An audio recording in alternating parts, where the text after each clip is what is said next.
So where are we right now? We're at the West Berkeley Shell Mound, the oldest shell mound and village site of the Ohlone people along the San Francisco Bay. And how old is that?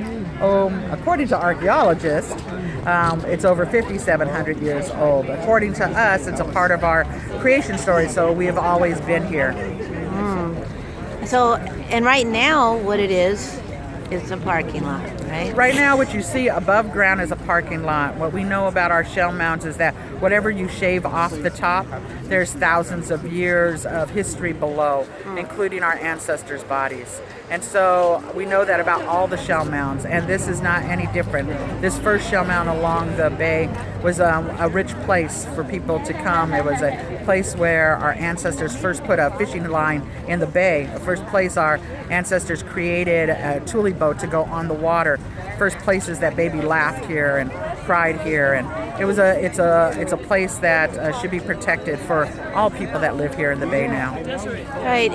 So in the move to kind of back up and decolonize our minds, in this society, developers are considered good, right? They bring housing, they bring all these. Of course, we at Poor Magazine call them developers, but that's because most of the time they lie to poor people. What would you say in terms of people who say, well, we need housing? Absolutely, we need housing. My children need housing. We, as Ohlone people, are finding ourselves without housing in our own territory. But the housing development that they're proposing could be put on any 2.2 acres of land in the Bay Area. It does not need to be here. The housing that they're proposing, I don't think would help anybody that I know that is truly poor actually get in the door. Wait. No, go ahead. They're talking about putting people in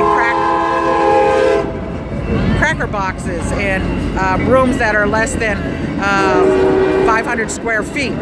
We're talking about a family of four making $80,400 a year. And I know as a single mom of three children, that's a family of four, I know we're ever made near $80,400.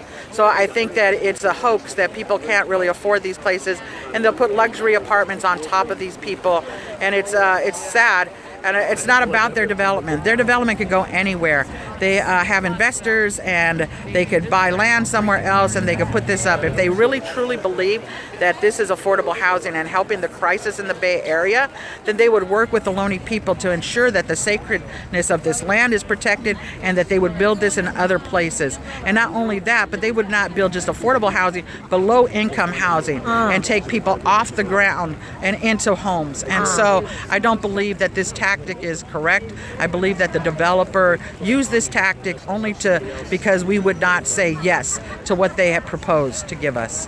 And so sort of in the move to self-determination, as we're trying to build with homefulness and you all with Segorte Land Trust and all of these moves, also the other issue is people always, the settler colonizers are afraid, if First Peoples, if Indigenous peoples are, actually have a say in land, that means that,